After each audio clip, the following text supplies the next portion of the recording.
விக்கிரவாண்டியில் பெண்களுக்கு அதிக முக்கியத்துவம் அளித்து சகல வசதிகளுடன் தேர்தல் பரப்புரைக்கு பெண்கள் அழைத்துச் செல்லப்படுவதால் விவசாய பணிகளுக்கு ஆட்கள் கிடைக்காமல் விவசாயிகள் திண்டாடி வருகின்றனர். விழுப்புரம் மாவட்டம் விக்கிரவாண்டி தொகுதியில் எம்எல்ஏவாக இருந்த புகழேந்தி மறைந்ததை அடுத்து அந்த தொகுதிக்கு வரும் 10ஆம் தேதி இடைத்தேர்தல் நடைபெறுகிறது.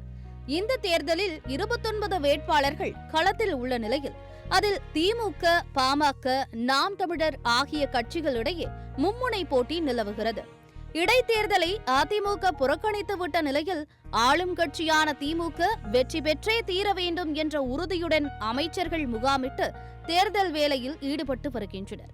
இதேபோல பாமக தொண்டர்களும் விக்கிரவாண்டியில் முகாமிட்டு தீவிர வாக்கு சேகரிப்பில் ஈடுபட்டுள்ளனர். சொந்த மாவட்டம் என்பதால் எப்படியாவது வெற்றி பெற்று பலத்தை நிரூபிக்க பாமகவினர் தீவிரமாக உள்ளனர். நாம் தமிழர் கட்சியினர் தங்களுக்கே உரிய பாணியில் தேர்தல் பணியில் ஈடுபட்டு வருகின்றனர்.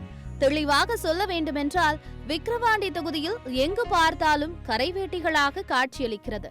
கட்சி தொண்டர்கள் தங்களது வேட்பாளருக்கு ஆதரவாக வீடு வீடாக சென்று வாக்கு சேகரிப்பது, தெருமுனை பிரச்சாரத்தில் ஈடுபடுவது என மும்முரமாக ஈடுபட்டு வருவதால் சந்து பொந்துகளிலெல்லாம் மைக் சத்தம் ஓயாமல் ஒலித்துக் கொண்டே இருக்கிறது.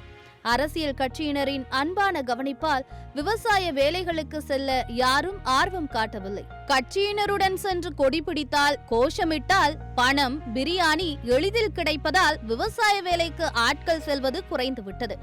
ஏற்கனவே 100 நாள் வேலை திட்டத்தால் விவசாய பணிக்கு ஆட்கள் வருவது குறைந்துள்ள நிலையில் இந்த இடைத்தேர்தல் திருவிழாவால் விவசாய பணிகள் முற்றிலுமாக முடங்கியுள்ளதாக விவசாயிகள் கவலை அடைந்துள்ளனர். தலைவர்கள் பங்கேற்கும் கூட்டங்களில் பெண்களுக்கு முன்னுரிமை அளிக்கப்படுவதால் ஒவ்வொரு கூட்டத்திற்கும் தொகுதிக்குட்பட்ட பல்வேறு கிராமங்களில் இருந்து பெண்கள் அழைத்து செல்லப்படுகின்றனர். அவர்கள் வந்து செல்ல வாகன வசதி, வந்து போக செலவு, ஒரு நாள் கூலியை விட அதிக ஊதியம் போன்றவற்றை கணக்கிட்டு வழங்குவதால் ஒருவரே ஒரு நாளில் 2க்கும் மேற்பட்ட கூட்டங்களில் பங்கேற்கின்றனர். இதனால் விக்கிரவாண்டி தொகுதியில் தற்போது விவசாய பணிகள் முடங்கியுள்ளன. காலையில் 100 நாள் வேலை, மாலையில் தேர்தல் பிரச்சாரம் என்ற நிலையில் பெண்கள் உள்ளனர். எது எப்படியோ இடைத்தேர்தல் பிரச்சாரம் திங்கட்கிழமையுடன் நிறைவு பெறுவதால் அதன் பிறகு விவசாய பணிகள் முறையாக நடைபெறும் என விவசாயிகள் எதிர்பார்க்கின்றனர்.